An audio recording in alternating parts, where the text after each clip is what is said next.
Welcome to my channel.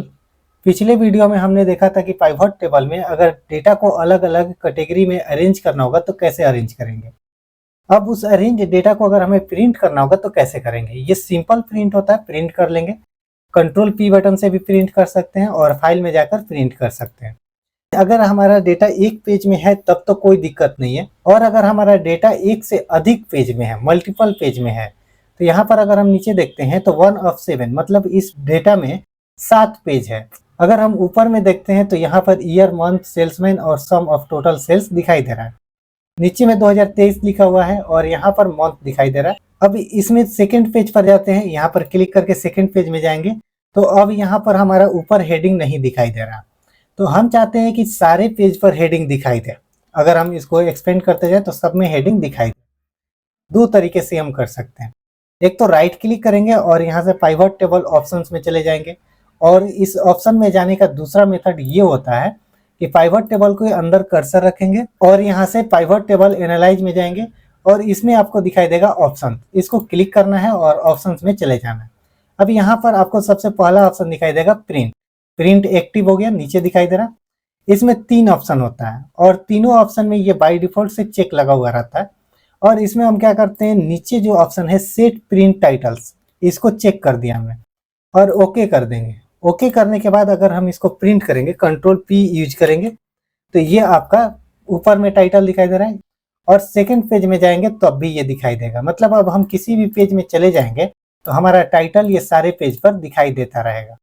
ठीक है, तो ये काफ़ी इंटरेस्टिंग थिंग है। अगर कोई आपसे बोलता है कि पाइवट टेबल को प्रिंट करके लाइए, तो आप इस तरह से प्रिंट करके लाएंगे तो उसको पढ़ने में या देखने में बहुत ही आसानी होगी और आपका डेटा भी बहुत अच्छे तरीके से दिखाई देगा। इसके बाद हम इसको क्लोज कर देते हैं, एरो बटन से या एस्केप बटन से प्रेस करके क्लोज कर लेंगे। अब यहाँ पर अगर हम देखते हैं तो जनवरी और फरवरी के पहले एक छोटा सा बटन है। इस बटन को बोलते हैं एक्सपेंड या कोलैप्स बटन। इसका काम होता है हम इसको क्लिक करके डेटा को शो और हाइड कर सकते हैं। ये जनवरी और फरवरी जो है ना, ये ग्रुप है। अगर हम इसको क्लिक करेंगे, जिस ग्रुप वाले बटन पर क्लिक करेंगे उस ग्रुप का डेटा हाइड हो जाएगा। ठीक है, ये होता है आपका डेटा को कंप्रेस करने के लिए। अगर आपके बॉस आपको बोलते हैं कि इस मंथ और सेल्समैन के अकॉर्डिंग डेटा प्रिंट करना है, तब हम इस तरह से डेटा प्रिंट करके लाएंगे। कंट्रोल पी करेंगे तो ये मंथ और सेल्समैन दोनों दिखाई दे रहा है।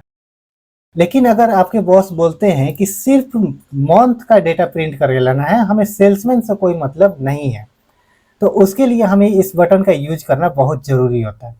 लेकिन अभी हम देखते हैं तो यहाँ पर जनवरी है, फरवरी, बहुत सारे डेटा है। हम इसको सबको कैसे हाइड करेंगे? तो इसके लिए हमें क्या करना होगा, इसमें जाकर राइट क्लिक करना है और राइट क्लिक करने के बाद यहाँ पर नीचे ऑप्शन दिखाई देगा एक्सपेंड स्लैश कोलैप्स। इसको क्लिक करना है और क्लिक नहीं करना, जैसे हम माउस ले जाएंगे ये राइट हैंड में या लेफ्ट हैंड में एक पैनल ये दिखाई देगा। अब यहाँ पर हमें एक बटन दिखाई देगा कोलैप्स इंटायर फील्ड, तो इसको हम क्लिक करेंगे तो सारा कोलैप्स हो जाएगा। तो ये हमने सारे डेटा को कोलैप्स कर लिया। अब इसको अगर हम प्रिंट करेंगे कंट्रोल पी से, तो देखिए जो 7 पेज में डेटा आ रहा था अब वो एक ही पेज में डेटा आ रहा है। अब इसमें बहुत ही अच्छे तरीके से दिखाई दे रहा है 2023 के जनवरी में कितना सेल हुआ, फरवरी, मार्च, अप्रैल, मई, जून, जुलाई, इस तरह से सारे मंथ का डेटा आपको दिखाई देने लगा। अब किसी ने कहा कि नहीं, मुझे जो सेल्समैन दिखाई दे रहे थे वो सारे सेल्समैन भी देखना है, तो इसके लिए हमें राइट क्लिक करना होगा और वापस एक्सपेंड एंड कोलैप्स पर जाएंगे और यहाँ पर ऑल एक्सपेंड कर देंगे। यहाँ पर एक्सपेंड इंटायर फील्ड, तो ये सारे डेटा फिर से दिखने लगेंगे।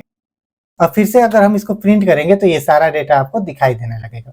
ठीक है, तो ये बहुत ही बेस्ट प्रैक्टिस था कि आप किसी डेटा को ग्रुप कर देंगे तो ये आपका प्रिंटिंग से पेज बच जाता है।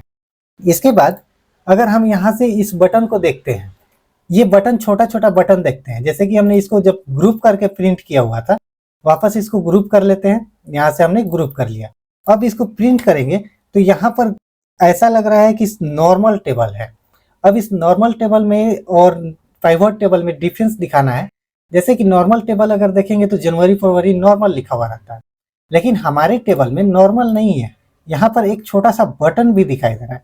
हम चाहते हैं कि बॉस को ये बटन भी जाए ताकि उनको लगे कि इसमें डेटा कंप्रेस किया गया है। तो उसके लिए हम क्या करेंगे कि यहाँ पर राइट क्लिक करना होगा और यहाँ जाना होगा पाइवट टेबल ऑप्शन में।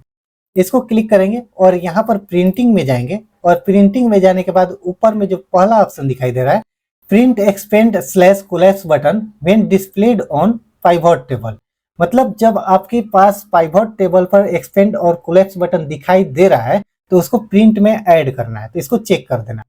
ओके कर दिए। अब इसको अगर हम प्रिंट करेंगे तो ये बॉस को पता चलेगा कि यहाँ पर डेटा को कंप्रेस किया गया है, और अब वो आपसे चाहे तो बोल सकते हैं कि जनवरी में जितने डेटा है वो भी दिखाकर प्रिंट करके लाइए, तो आप इसका यूज करके प्रिंट कर सकते हैं। अगर हमें सिर्फ ईयर देखना होगा तो हम फिर से एक बार इसको कोलैप्स कर देंगे। इसको राइट क्लिक करेंगे और एक्सपेंड स्लैश कोलैप्स में जाएंगे और वापस यहाँ से जाकर कोलैप्स इंटायर फील्ड कर देंगे। तो अब हमारा जो डेटा है ये सिर्फ ईयर वाइज ग्रुप हो गया है। ठीक है, तो यहाँ पर ईयर ही दिखाई देगा, इसको भी प्रिंट करके दे सकते हैं। अब वापस जैसा नॉर्मल हमारा डेटा था वैसा कर लेते हैं। राइट क्लिक करेंगे और यहाँ से एक्सपेंड स्लैश कोलैप्स में जाएंगे और यहाँ पर हम एक्सपेंड इंटायर फील्ड को क्लिक करेंगे तो एक्सपेंड हो जाएगा। अब वापस राइट क्लिक करेंगे और वापस सेम ऑप्शन को हिट करेंगे तो ये आपका सारा सेल्समैन भी दिखाई देने लगेगा। अब इसमें हम एक बार फिर से प्रिंट करते हैं और यहाँ पर देखते हैं फर्स्ट पेज में 2023 दिख रहा है, सेकंड पेज में भी 2023 दिख रहा है। तो ये आपका नॉर्मल टेबल में नहीं दिखाई देगा। जब हम पाइवट टेबल सिंपल जनरेट करते हैं तो ये नहीं दिखाई देता है। ये तभी दिखाई देगा जब आप डिजाइन में इसको टेबुलर या आउटलाइन फॉर्म में सेलेक्ट किए हैं। यहाँ से हम प्रिंट लेआउट में जाएंगे और शो इन कॉम्पैक्ट फॉर्म, तो ये डेटा आपको यहाँ पर तो दिखाई दे रहा है 2023, लेकिन जब हम प्रिंट करेंगे तो ये नहीं दिखाई देगा। ऊपर में 2023 दिख रहा है, अगर सेकंड पेज पर जाएंगे तो यहाँ पर 2023 नहीं दिखेगा। हेडिंग तो दिख रहा है लेकिन 2023 नहीं दिख रहा है। अब ये बीच से अगर हम ये पेज को निकाल दें तो ये पता ही नहीं चलेगा कि ये 2023 का डेटा है या 2024 का है। तो इसको दिखाने के लिए हमें डिजाइन में जाना होगा, प्रिंट लेआउट में जाएंगे और यहाँ पर क्या कर देंगे, टेबुलर फॉर्म में शो करा देंगे। टेबुलर फॉर्म में शो करा देंगे तभी ये सेक्शन जो हमारा है हर सीट पर दिखाई देगा। कंट्रोल पी करेंगे। अब हम किसी भी पेज में जाएंगे तो यहाँ पर 2023 या 2024 आपको दिखाई देता रहे। अगर हम इस ऑप्शन में जाते हैं पाइवट टेबल ऑप्शन में तो इसमें बहुत सारा ऑप्शन है, तो हम एक एक करके देख लेंगे क्या है। तो ये था हमारा आज का एक छोटा सा वीडियो। अगर वीडियो पसंद आया तो वीडियो को लाइक कर दीजिए और चैनल पर न्यू है तो चैनल को सब्सक्राइब कर लीजिए। और पाइवट टेबल से रिलेटेड या फिर इस ऑप्शन में कोई प्रॉब्लम है तो आप कमेंट करके पूछ सकते हैं।